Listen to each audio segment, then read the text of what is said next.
You won't co-sign your own grandson's loan? Then don't expect to stay here for long. That's what my daughter said to me, standing in the middle of the kitchen with a spatula in one hand and her voice sharp like vinegar. I didn't say anything right away. Not because I didn't know what to say, but because, at 76, I've learned that some silences carry more weight than arguments. I was holding the dish towel, still warm from drying plates.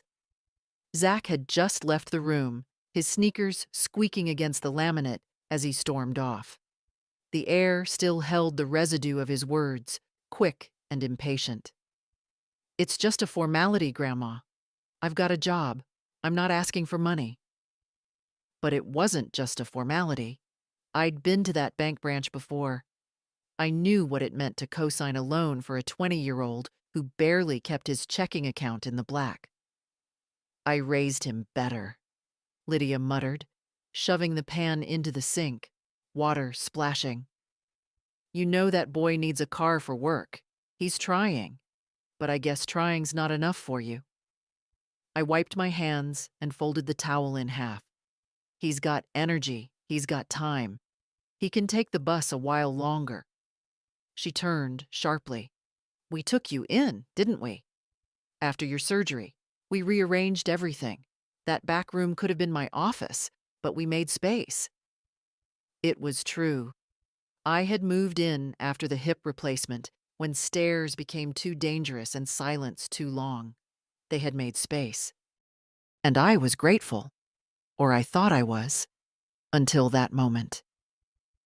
Don't think you can just sit here and not be part of this family, she added, quieter this time. I looked at her then, really looked. She wasn't the little girl I once braided hair for. She was a tired woman with a mortgage, a full-time job, and a son who didn't know what responsibility meant yet. But I wasn't just an extension of their needs. I was a person. And my signature wasn't free. That night, I lay in bed, the shadows long across the ceiling. My body ached, not from age, but from carrying the weight of knowing I no longer belonged. Somewhere between her words and his expectation, something in me shifted. Not out of spite, but out of clarity. Around midnight, the light in my room flickered once, then died completely. At first, I thought it was a fuse. I checked the lamp. The outlet. Nothing. The rest of the house glowed soft with warmth. The hallway light. The blue flicker of the TV in the living room. Only my room was dark. I lay there, eyes open, swallowed by the dark. The silence in the house felt colder than the draft slipping through the poorly sealed window. I reached again for the lamp switch, flicked it, once, twice. Nothing. I got out of bed slowly, knees stiff, joints protesting.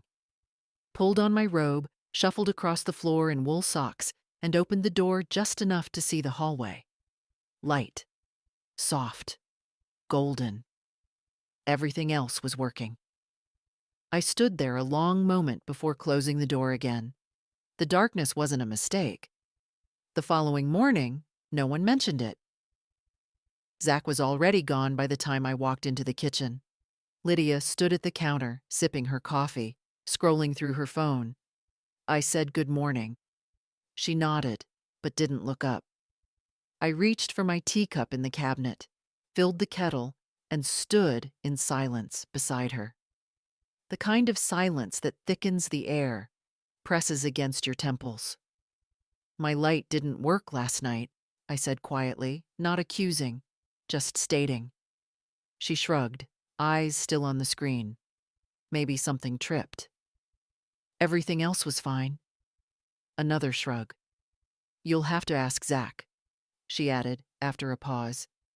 He was fiddling with the breakers the other day. I didn't respond. Instead, I made my tea, sat at the far end of the table and stirred slowly, the spoon clinking against porcelain like a ticking clock. I could have pushed. Could have asked why he'd touch anything in the panel. but I knew better. Pushing would turn me into the problem, into the reason the house felt tense, into the burden, and I'd had enough of being cast in that role. Later that afternoon, I checked the breaker box myself. Everything was fine, every switch in its place. No labels scratched out, no wires out of place. Just neat rows and steady humming. The next night, it was the outlet. I went to plug in my heating pad, the only thing that soothed my hip when it flared. And nothing. I tried the second plug, then the one near the door. Dead.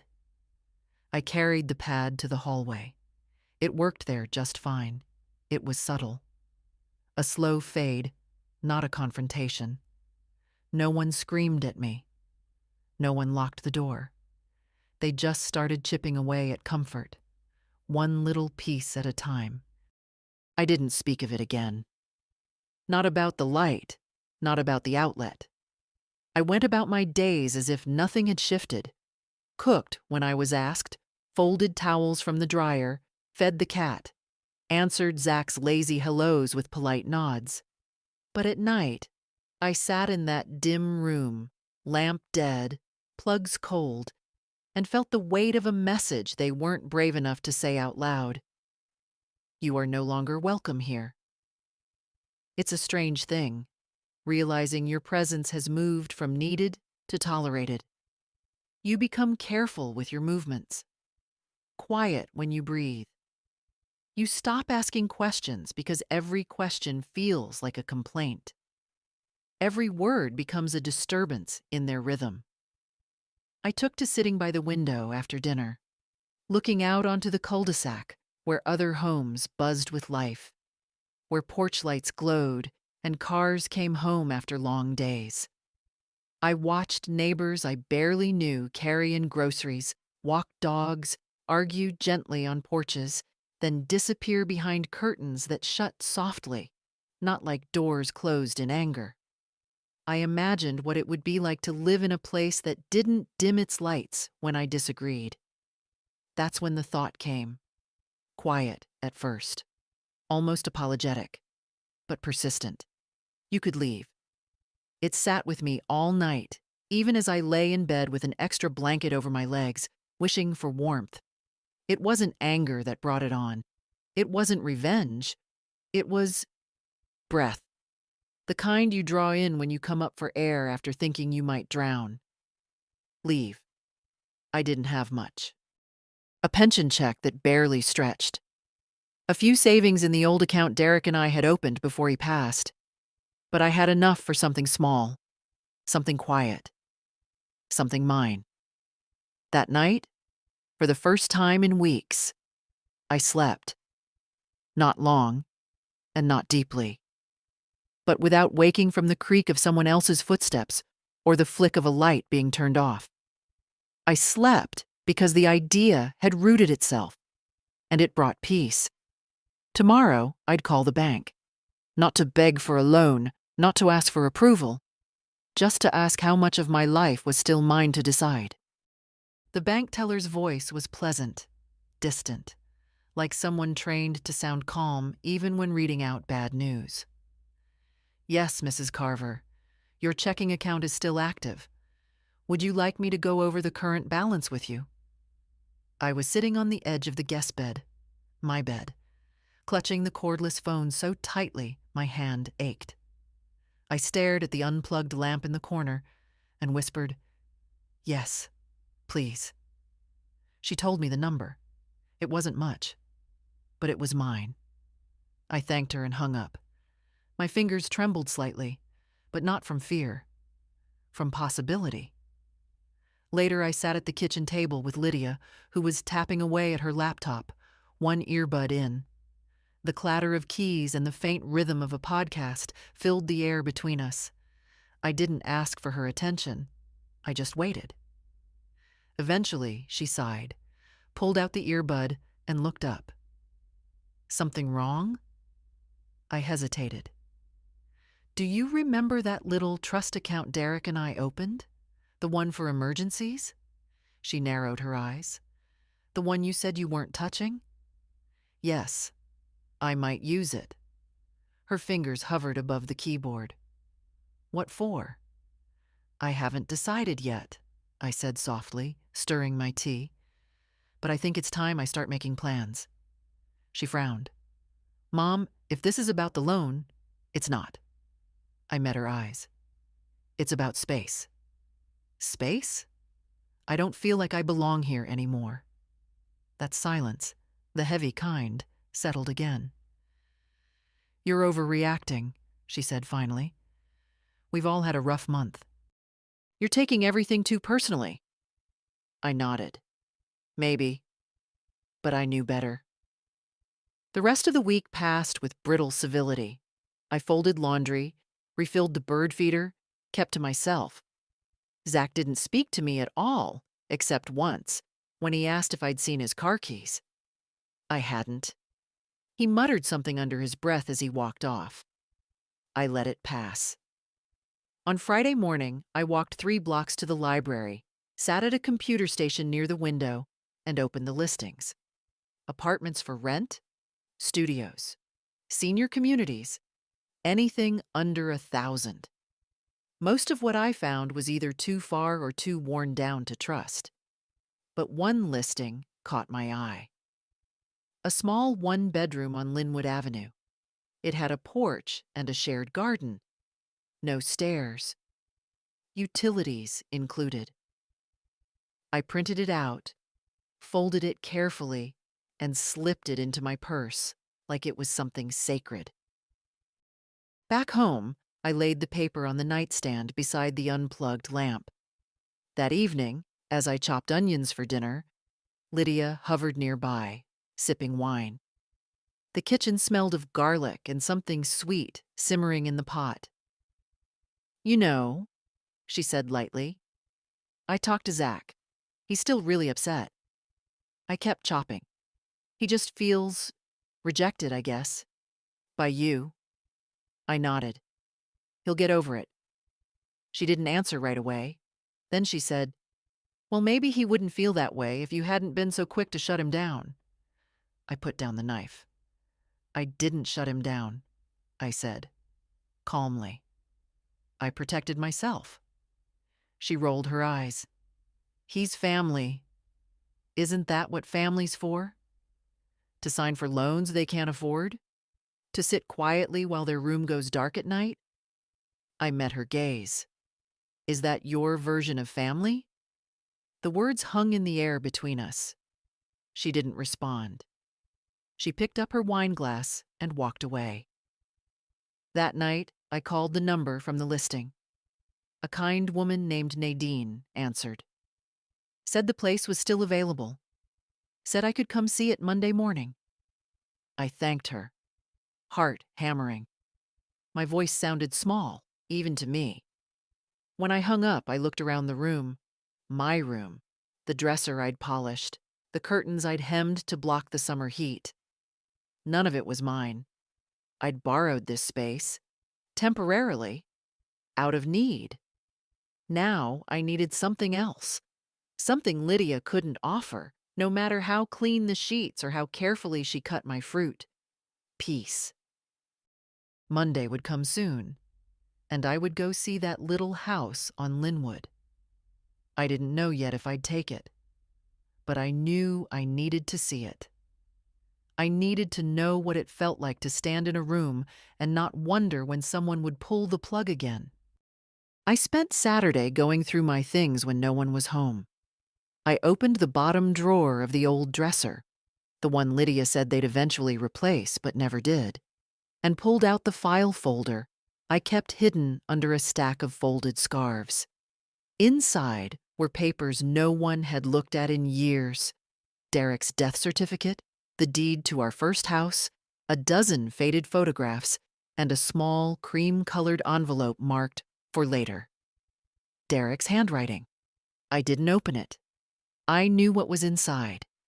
His last note, written from the hospital bed the night before he passed.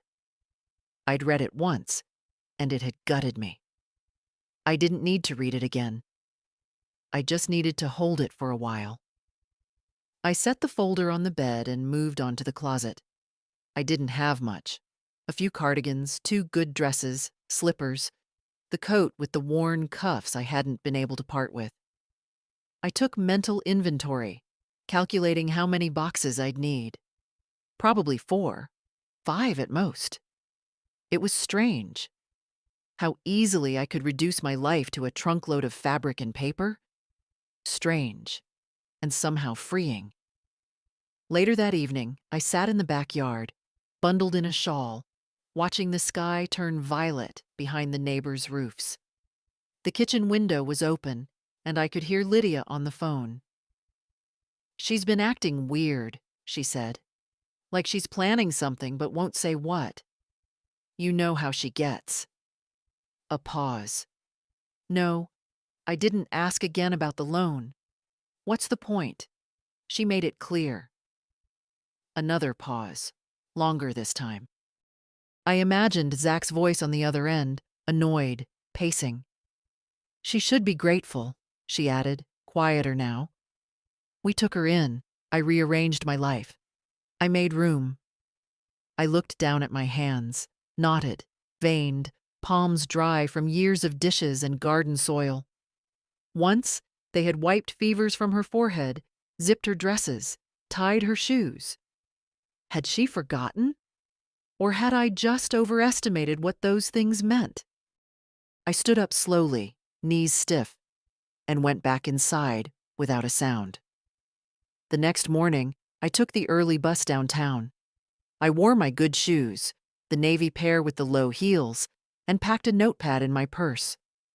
I wanted to look serious, like someone who still made decisions for herself. Nadine greeted me at the door of the Linwood house with a warm smile and a clipboard. She was younger than me by 20 years, maybe more, but she had kind eyes and a calm voice.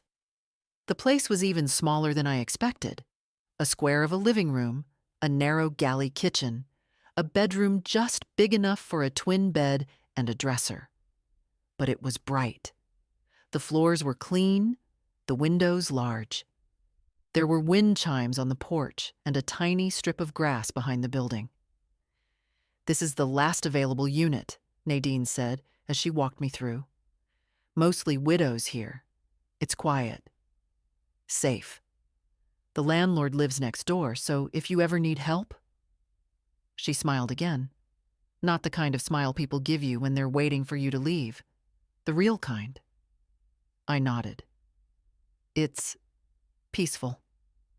And it was. I hadn't realized how noisy Lydia's house had become until I stood in this quiet, with no television humming, no doors slamming upstairs, no forced conversations behind clenched teeth. I filled out the application right there, using the pen Nadine offered. When I handed it back, she looked it over, then said, "We'll process it by the end of the week. But if all checks out, the place is yours." I thanked her, heart beating fast. She gave me a copy of the form and a small pamphlet about the community garden. "You can plant something if you like. Most of the women do." I smiled. "Maybe tomatoes or lavender." When I got back home that afternoon, no one noticed I'd been gone. Zach was in the garage tinkering with something that wouldn't work, and Lydia was out grocery shopping.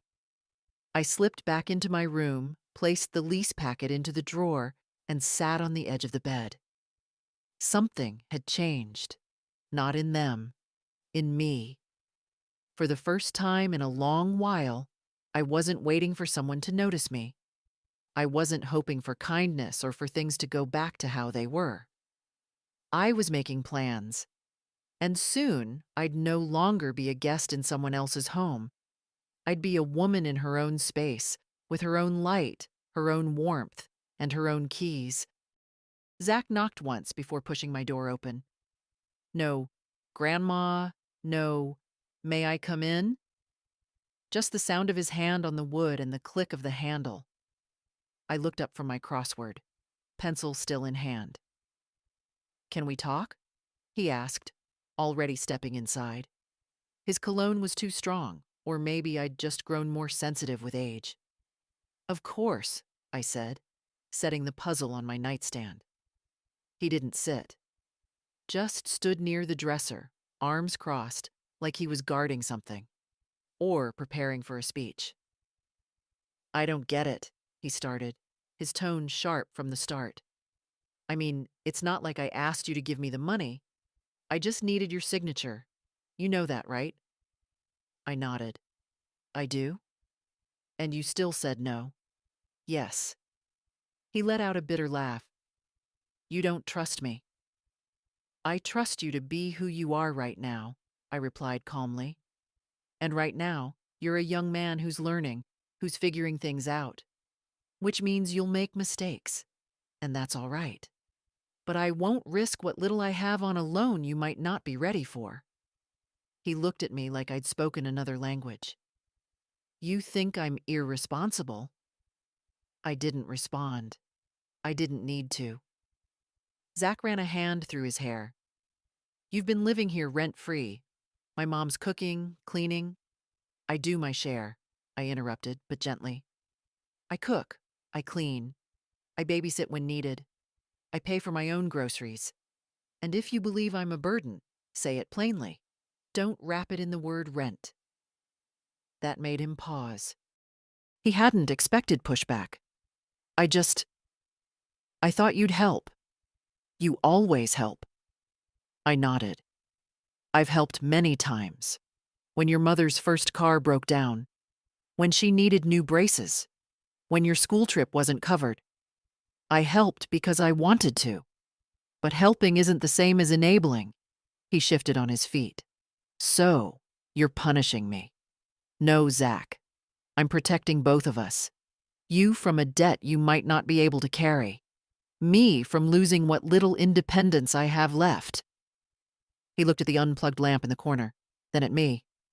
Did you unplug that? No, I said quietly. He looked away. A pause hung there. Then softer, he asked, So, what now? I met his eyes. Now, we go on. You make your choices. I make mine. But you don't get to guilt me into co-signing. Not with family. Not with history. He didn't reply. Just nodded slowly and left the room, closing the door with more force than necessary. I sat for a long time after that, my hand resting on the pencil, the crossword half finished. It wasn't easy. Saying no to someone you've loved since the day they were born. It takes something out of you, but it also gives something back. A piece of yourself that had been eroded by years of yes. That night, Lydia didn't speak to me during dinner. She passed the butter wordlessly, refused eye contact. Zach didn't come down at all. I cleared my own plate, rinsed it, and left the kitchen clean. In my room, I packed a box, just one, a trial run. My photo albums, the small keepsake box with my wedding ring, the note from Derek, a scarf that still smelled faintly of lilac. I taped it shut and slid it under the bed. It felt good, solid, like a door was opening, and I was the one holding the key. Tuesday morning, I called the bank again. Not the main line this time. I asked for Ms. Halverson, the branch manager. A woman I'd spoken to years ago when Derek passed, and again when I had to open a separate account from Lydia after my surgery. She remembered me. Mrs. Carver, she said warmly, how can I help you? I explained my situation carefully. Not the personal details. I didn't need sympathy, just the facts. I was preparing to rent a place on my own. I needed to understand how much I could draw from my savings account without incurring penalties. And I wanted to ask about setting up automatic payments for rent and utilities. She listened attentively, then walked me through the steps. You've been frugal, she noted. Very sensible investing. You could manage just fine for years with careful planning. Even with a modest rent? Especially with a modest rent. I thanked her, wrote everything down in a neat column in my notebook, and hung up. Then I called Nadine. Yes, it's still available, she said with a little excitement in her voice. In fact, we just finished the maintenance touch-ups yesterday. Would you like to reserve it officially? I glanced at the box under my bed. Yes, I said. Please mark it as taken. Wonderful. You can bring the deposit and first month's rent this Friday if that works for you. We'll have the key ready. When I hung up, I stared at my reflection in the mirror for a long moment. I hadn't realized how tired my eyes looked, not just from age, but from the holding back. From walking on eggshells in a house that pretended to welcome me while quietly pushing me to the edges. I ran a brush through my hair, changed into my walking shoes, and left the house without saying a word. I walked 3 blocks to the corner coffee shop and ordered something I hadn't had in years, a hot chocolate with extra whipped cream. I sat in the sun by the window and sipped slowly, like a woman who wasn't in anyone's way. Then I pulled out my notebook and made a list. Call utility companies to transfer service, request mail forwarding, pack essentials first, inform doctor of new address. Leave a note for Lydia or don't. That last one I left blank. Back at the house, the air was strangely still. Zach was out. Lydia was upstairs on a work call. I went straight to my room and began packing box number 2. Books, stationery, my sewing kit. A small clock Derek once gave me with an inscription on the back. Time is what we share.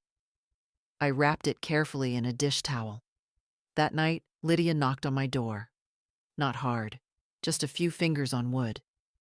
Can we talk? She asked. I sat on the bed, a half-packed box beside me. Of course. She stepped in and looked around. Her eyes paused on the tape roll, the empty shelves, the open drawers. You're leaving, she said flatly. I nodded. Yes? When? Friday. She stood very still. Her jaw tightened, but she didn't raise her voice. So that's it? You just decided? I thought about it for weeks. And you didn't tell me? I didn't think you'd be happy for me. She laughed bitterly. You're twisting everything. We gave you a room when you needed one. We've tried. Yes, I said softly. You gave me a room, but not a place. She looked like she might cry, but the tears didn't come. You think you'll be happier alone? I think I'll be freer alone. That's not the same thing. A pause. And what about Zach? He's still upset. I met her eyes. He'll recover. He's young. He has time to learn that love isn't a contract. She didn't reply, just left, closing the door behind her. That night I lay awake, not from anxiety, but from relief. It was happening. Quietly, cleanly. No drama, no shouting. Just a decision made by a woman who had spent a lifetime giving and now had chosen to take something back. Her dignity, her space, her peace. On Wednesday, I started boxing up the last few things that still made this room feel like mine. My nightgown, a crocheted throw I'd made during chemo treatments when my hands shook too much to hold a book. A small tin of buttons that once belonged to my mother. The rest, the furniture, the curtains, the mattress, had never been mine to begin with. Mid-morning, Lydia called from the other side of the door. Not a knock this time, just her voice, short and clipped. Do you need anything from the store? I hesitated, then answered, No, thank you. A pause. Then footsteps down the hall. She didn't ask where I was going. She hadn't asked why I was packing. It was easier for both of us, I suppose, to pretend this was just another room being emptied for repainting. Another load of laundry. Another box for the attic. Around noon, I found an old photograph tucked into a book I hadn't opened in years. It was from a summer picnic. Lydia no more than 10. Zach still a baby in my arms. Derek grinning beside me, wearing that ridiculous fishing hat he refused to throw out. We were sitting on a plaid blanket, a jug of lemonade beside us, and the sun made everyone look a little golden. I held it for a long time, not with sadness, just with acknowledgement. That was a good day. That day, we were happy. I put it into the box labeled "Keep Close." That afternoon, I walked over to the mailbox and mailed 3 envelopes, one to the power company, one to the post office, one to my doctor. All simple notices. Change of address effective next week. Please update records accordingly. It felt like shedding an old skin. I didn't tell Lydia I'd be gone by Friday morning. I didn't want a scene. I didn't want a tearful apology said for the sake of appearances, or worse. A last-ditch manipulation to make me stay. The truth was, I didn't think she'd stop me. She'd probably watch me leave with the same expression she used when donating clothes to Goodwill. Conflicted, relieved, vaguely guilty. Zach didn't speak to me at all, not even in passing. I heard him come and go, keys jingling, car engine growling in the driveway, then fading into the distance. It didn't matter. I was done trying to interpret silence like it held meaning. That evening, I allowed myself something small. I wrote a grocery list for the new apartment. Not what Lydia liked. Not what Zach would eat. Just what I wanted. Oatmeal. Fresh apples. Tea, strong black. 1 small jar of strawberry preserves. Rye crackers. Milk, whole, not skim. Cocoa mix. The simple things, the quiet things. I could already picture the cupboards in that little kitchen, the chipped mugs, the single drawer for silverware, the way the kettle would sound on a real stove, not a microwave hum. That night, I sat by the window again, not out of sadness, but ritual. The streetlight flickered, as it always did, casting that soft yellow glow on the driveway. Somewhere across the street, wind chimes tinkled gently in the breeze. And for the first time in a long time, I didn't feel like I was waiting for something. Not for change, not for apology, not for the old Lydia to reappear, or for Zach to understand. I was just sitting, and it was enough.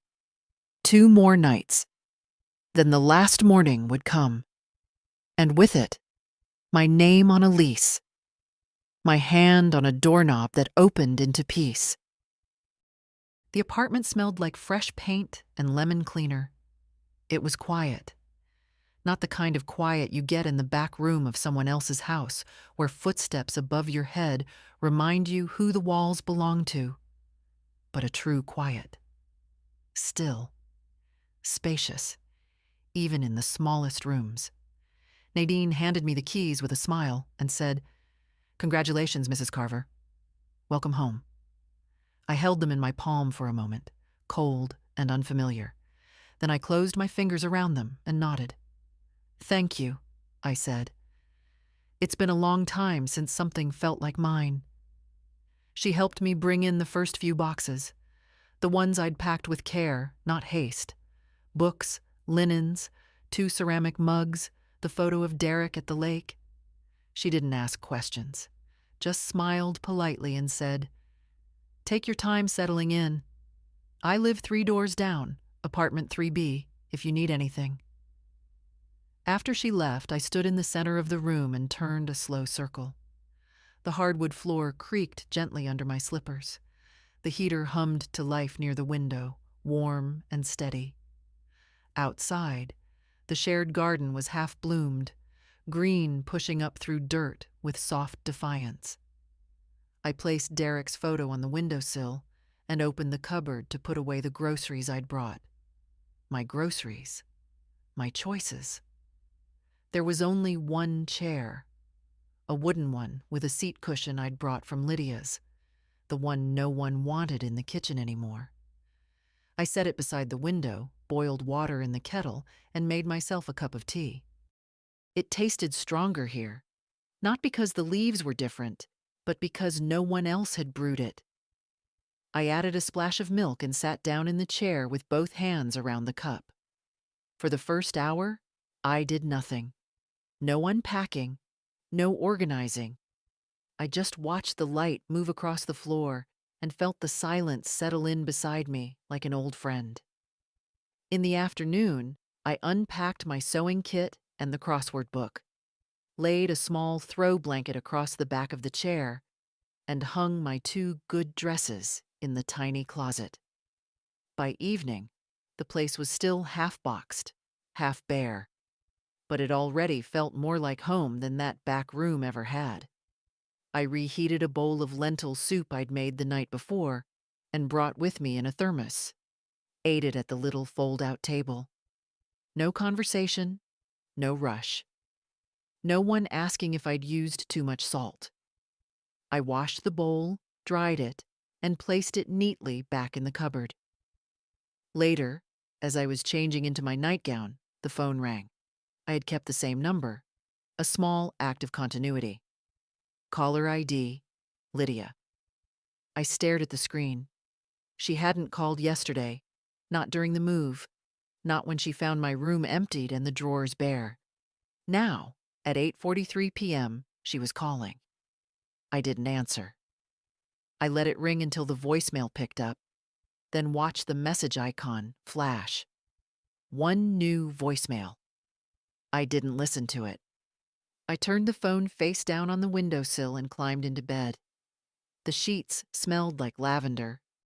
I'd packed them with dried sachets, something I hadn't done in years. I pulled the covers up to my chin and looked out through the small, square window. The stars above Linwood Avenue were faint, but visible, a scattering of light over the dark. I whispered something into the quiet, not expecting anyone to answer. I'm here. And that was enough. The next morning, I woke up before the sun rose. Old habit. My body still thought it lived under someone else's roof, still expected the clatter of dishes, the muffled television, footsteps outside my door. But here, there was only stillness. A good stillness. I lay in bed a while, listening to the radiator tick softly, like a contented sigh. Then I got up, put on my robe, and brewed coffee. Real coffee. Not the bitter, instant kind Lydia always bought in bulk. I poured it into my favorite mug and stepped out onto the small porch. The air was brisk, sharp with early spring, and smelled faintly of wet soil and distant wood smoke. Across the courtyard, someone was already up. A woman in a thick cardigan, watering potted plants by her door. She looked up and smiled. "New neighbor?" she called gently. "Yes," I said, lifting my mug. "Moved in yesterday." "Welcome. I'm Rita, apartment 2A. We've got a walking group on Thursdays, if you're interested." "Thank you," I said. "I just might be." She gave me a little wave and turned back to her violets. I stayed outside for another minute, sipping coffee, watching a squirrel dash across the fence.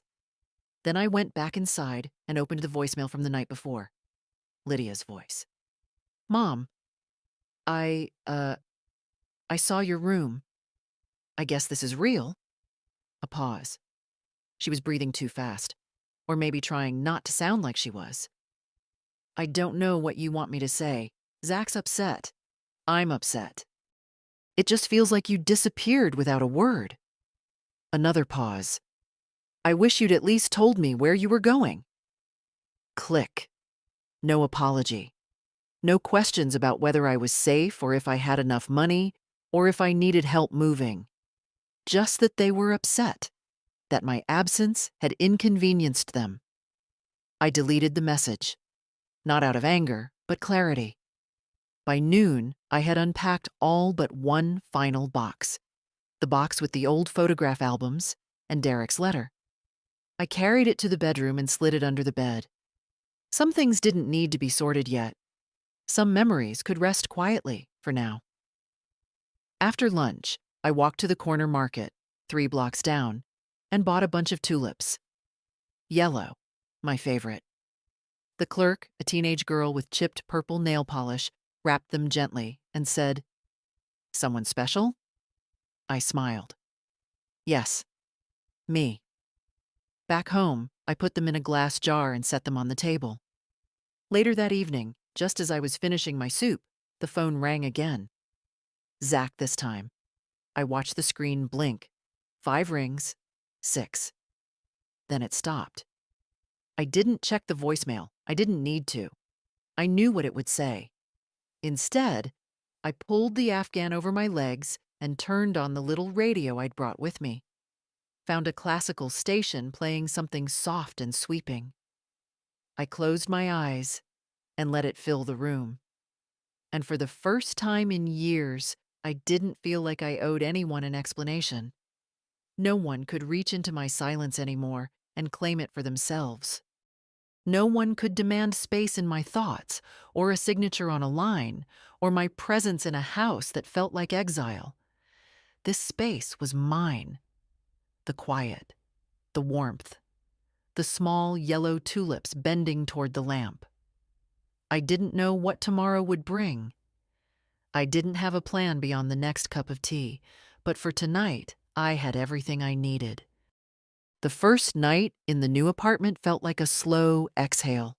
The second felt like stillness.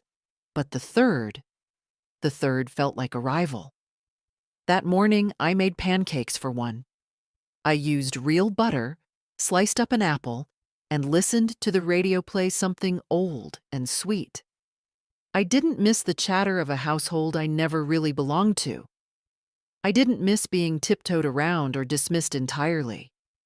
I didn't even miss the sound of footsteps outside my door. After breakfast, I sat with my notebook and wrote 3 simple words. I am home. I don't know why it mattered to write them.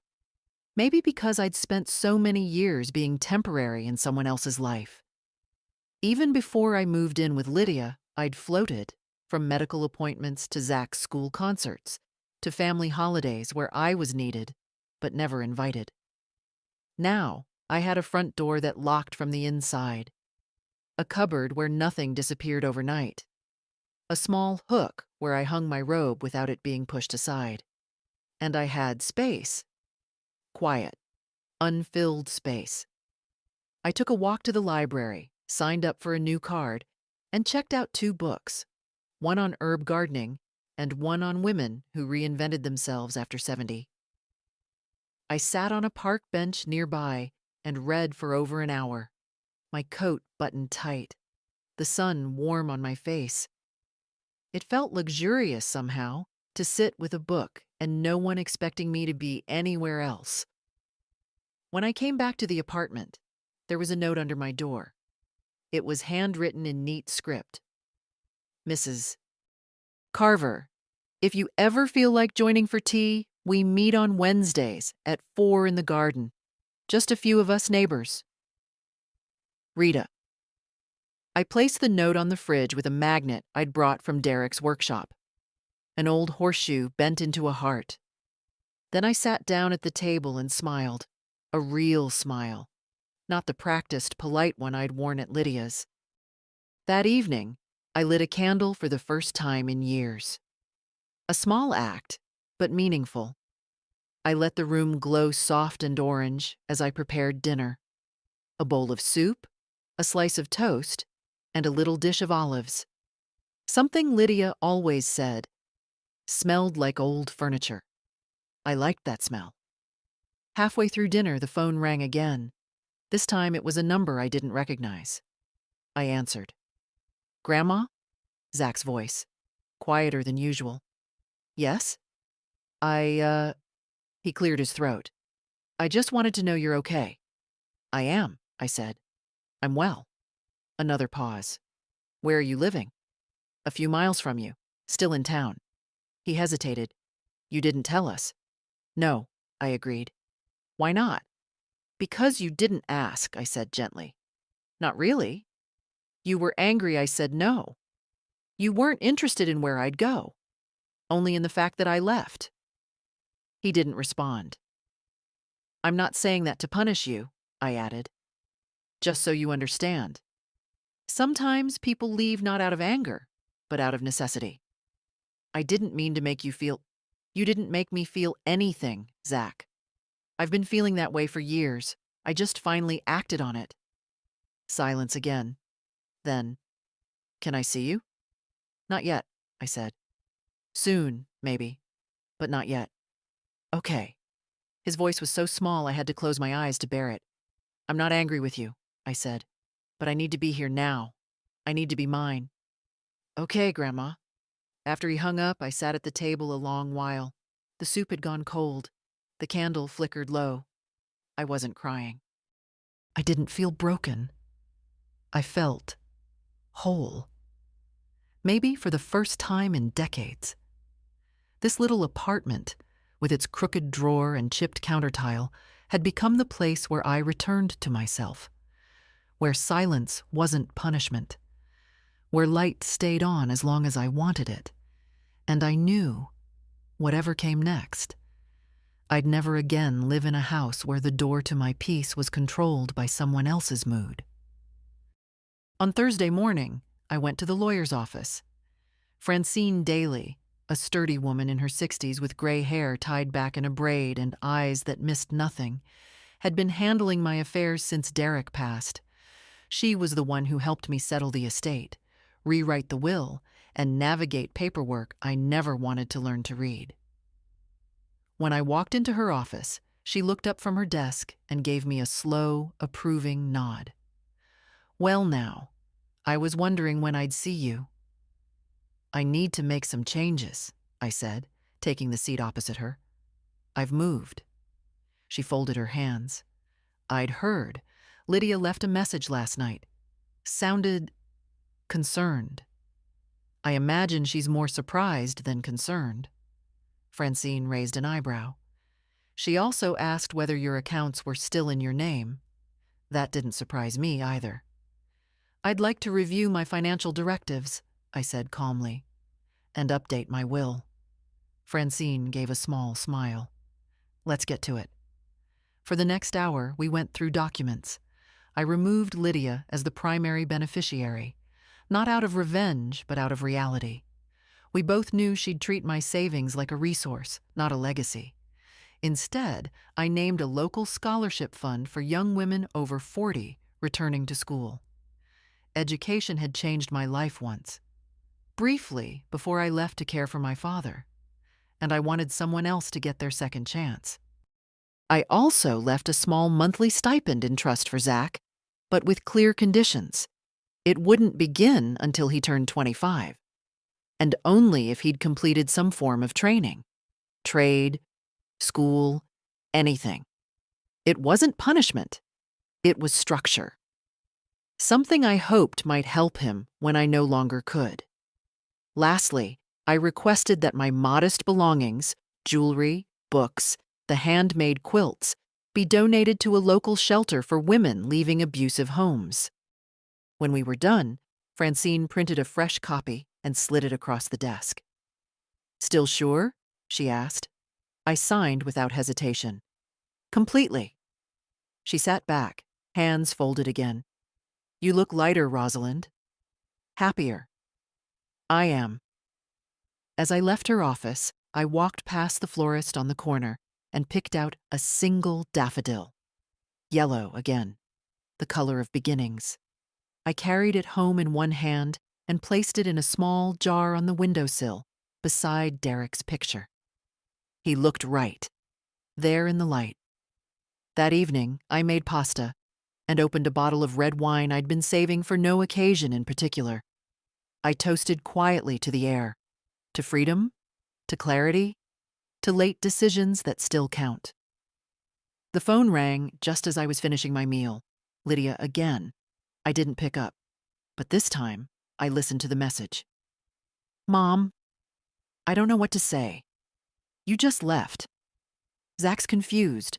I'm trying to be respectful, but I don't understand what I did wrong. There was no apology, just confusion wrapped in self-pity. She wasn't ready to see it. Not yet. Maybe never. And that was all right. I wasn't living this life so she'd understand me. I was living it because I'd spent too many years pretending I didn't need one of my own. Later, I curled up in my chair with a blanket around my shoulders and a book in my lap. Outside, rain tapped softly on the window. Inside, the daffodil bent its head gently in the warm lamplight. No interruptions. No raised voices down the hall. No doors closing too hard. Just the rhythm of my own breath, steady and quiet. My own roof. My own name on the papers. My own life. Not loud, not big, but fully mine. On Saturday afternoon, there was a knock at the door. Not a delivery, not a neighbor. It was Zach. I saw him through the peephole. His tall frame hunched slightly, a nervous shift from foot to foot. He wasn't wearing his usual confidence. His shoulders sagged, hands stuffed deep in his hoodie pocket. I opened the door. "Hi, Grandma." His voice was quiet. The last time I saw him, he'd been angry. Now, he looked like someone who'd just realized how many bridges he'd burned on a single walk. I stepped back. "You can come in, but only if you're ready to talk like an adult." He nodded. "I am." He took a few slow steps inside and looked around the small apartment, his eyes scanning the walls, the single chair by the window, the yellow tulips still hanging on, days later. He didn't say anything about the size or the modesty of it. Maybe he was smart enough to know that would have been the end of the visit. "I like it here," he said finally. "I do too." I motioned to the small table. He sat. I poured us both tea. We were quiet for a while, just the soft clink of spoons in cups. Then he said, "I didn't come to ask you for anything." "That's good," I replied, gently but firmly. "I just wanted to see you. I've been thinking a lot." I nodded and waited. "You were right," he said after a moment. "About the loan, about me not being ready. I got denied anyway, even with someone else." I didn't gloat. That's not what this moment needed. "I'm sorry," he said. "Not just about the loan. About everything. About how I spoke to you. About how I acted like you owed me something." I studied him for a moment. His hands were trembling slightly. Whether from nerves or shame, I didn't know. Maybe both. "You didn't just act entitled, Zach," I said quietly. "You acted like I stopped being a person the moment I said no." He winced. "I know. I raised your mother not to need anyone. But somewhere along the way, she taught you that needing meant taking. And I let that happen. I played along." He looked at me then. Really looked. "You were always there," he said. "Every school trip, every birthday, even when Mom forgot. I guess I took that for granted." "Yes, you did." A long silence passed. It wasn't uncomfortable. It was heavy with truth. "I started a job at the repair shop on West Street," he said finally. "Not what I thought I'd be doing, but it's something." I nodded. Honest work is never the wrong choice. "I wanted you to know I'm trying." "I believe you," I said. "Trying is a good start. But trust doesn't come back overnight, Zach. You understand that, don't you?" "I do." He looked down at his tea, then added, "Mom doesn't understand. She thinks you're punishing us." "I'm not," I said. "I'm protecting myself. That's different." He gave a small, almost sheepish smile. I didn't know there was a difference until now. I reached across the table and placed my hand over his. "Zach, I don't stop loving people just because they hurt me. But I do start choosing what kind of love I can give, and what kind I no longer have to." He didn't cry, but I could see it in the way his jaw tensed, the way his eyes blinked a little too fast. Can I come again? He asked. Yes, I said, but only when you want to visit me, not when you want something. I understand. He stood, looked around once more, then hugged me. Not the rushed, obligatory kind, a real one, like the kind he used to give me when he was small and still believed I could fix everything. He didn't stay long. He didn't overreach. And when he left, I didn't feel drained. I felt hopeful. That night, I lit another candle. This one was lavender, slow burning. I curled into my chair, a blanket over my knees, and sipped warm cocoa. Outside, the street was quiet. Inside, I finally believed something I hadn't dared to feel in a long time. That leaving hadn't been the end of love. It had been the beginning of self-respect. Lydia showed up 3 days later. I hadn't invited her, hadn't expected her. I was watering the herbs I'd started on the windowsill, basil, rosemary, and a little pot of chives, when I heard the knock. Not hurried, not tentative. Just 3 short raps. I looked through the peephole. She was standing there, arms crossed, coat buttoned to the neck, her mouth set in that line I knew too well. I opened the door halfway. Lydia. Hi, Mom. She didn't smile. Can I come in? I stepped back slowly, letting her pass. She stood in the center of my little apartment, like someone inspecting a hotel room they hadn't booked. Not hostile, but not at ease. It's smaller than I expected, she said. It's enough, I replied. She turned, looked at me. Why didn't you tell me? I did. In 100 quiet ways you chose not to hear. She flinched, just barely. Zach said he came by. He did. She nodded, started walking slowly around the room, fingers grazing the edge of the table, the back of the chair. She paused at the window, at Derek's photo. I didn't think you'd actually leave, she said softly. I thought you were upset, but you'd calm down. I wasn't angry, Lydia. I was done. She looked at me, and for a moment I saw the little girl she used to be, the one who used to crawl into bed beside me during thunderstorms, the one who cried when she scraped her knee and only stopped when I kissed the bandage. You raised me to be strong, she said.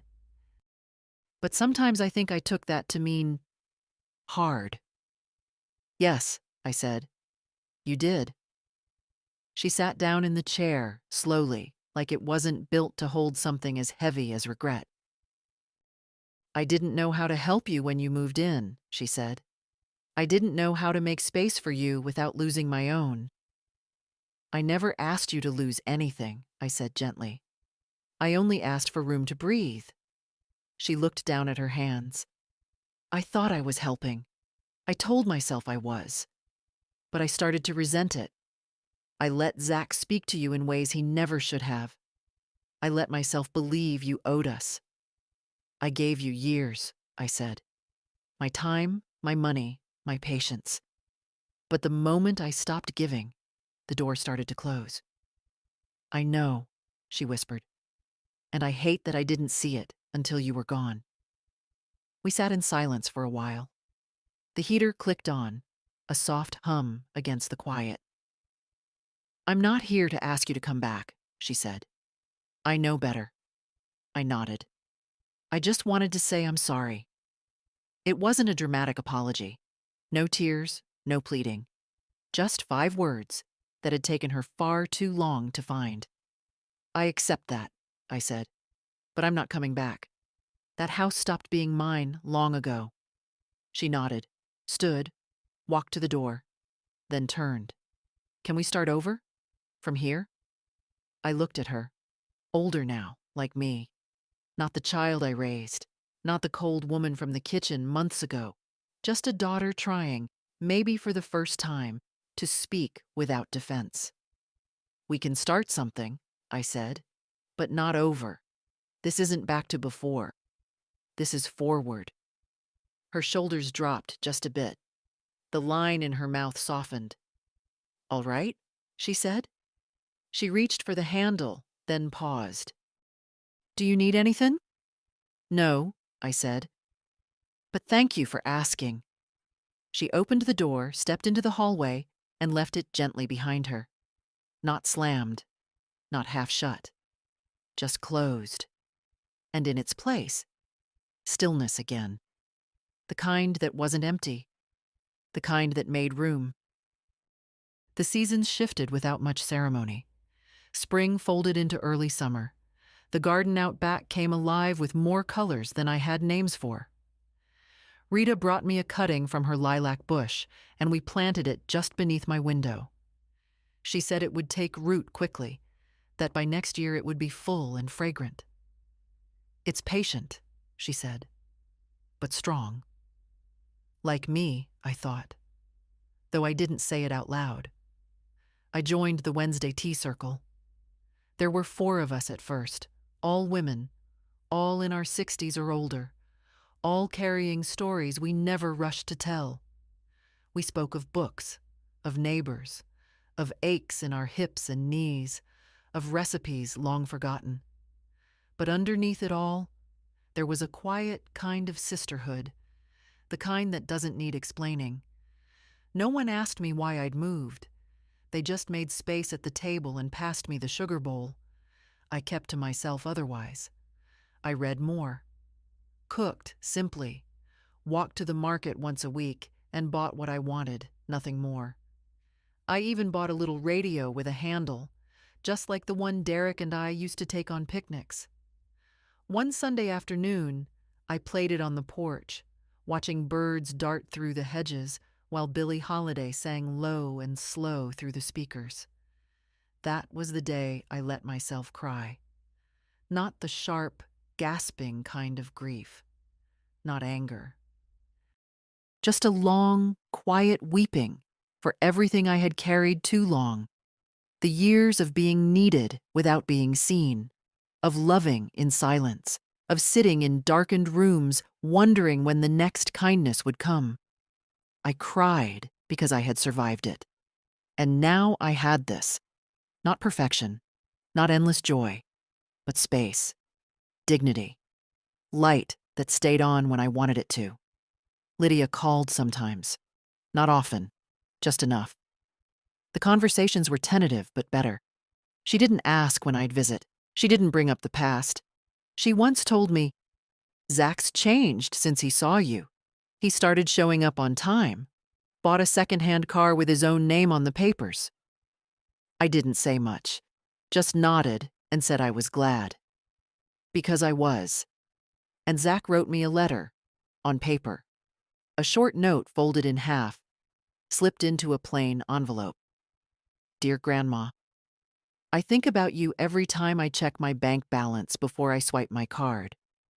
Thank you for teaching me that being told no might just save your future. Love, Zach." I kept the letter in the same drawer where Derek's old note lived. Different kinds of love, both earned. The apartment felt more lived in now. My books lined the shelf. The chives had taken over their pot. The daffodil had wilted and been replaced by a small clay dish filled with dried lavender. I didn't need much. One afternoon, as I was folding laundry, I thought back to that night. The light in my old room went out. How I'd laid in the dark, more numb than afraid. And I smiled. Not from bitterness, but from clarity. Because that light going out, cruel as it was, showed me everything. It showed me how little power I truly had in that house, and how much I still had when I finally stepped outside it. I didn't need a grand ending. No grandchild falling at my feet in apology. No daughter transformed by guilt. I just needed a place where my yes meant something, and where my no didn't cost me the roof over my head. And now I had it. Last week, I hung a wind chime outside my window. Just a simple one. 5 hollow tubes and a wooden heart at the center. It doesn't make much noise unless the breeze is right, but when it does, it sings gently, like something soft, remembering its own voice.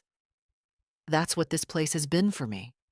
Not a retreat, not an escape, a remembering. I remembered what it feels like to be seen as a whole person, not a background figure in someone else's life, not a placeholder, not an obligation, just a woman who's lived long enough to know when love starts to look like debt and when silence starts to feel like exile. I've made peace with the fact that Lydia and I may never be close again, not in the way we once were, but we speak now, carefully, with fewer landmines between us. She sends photos sometimes, Zach at work, the cat asleep on the porch, the garden she planted this year without my help. They're learning to live without me, and I'm learning. I was never supposed to disappear just because I was no longer needed. Rita invited me over for supper last night.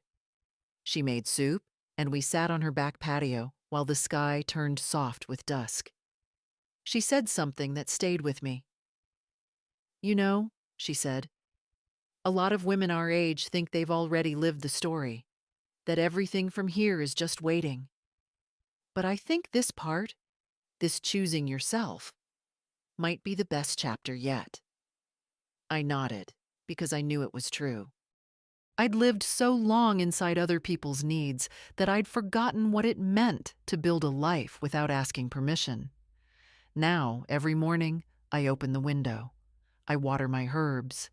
I read in the quiet. I buy my own food, on my own list. And no one turns out the lights when I disagree with them.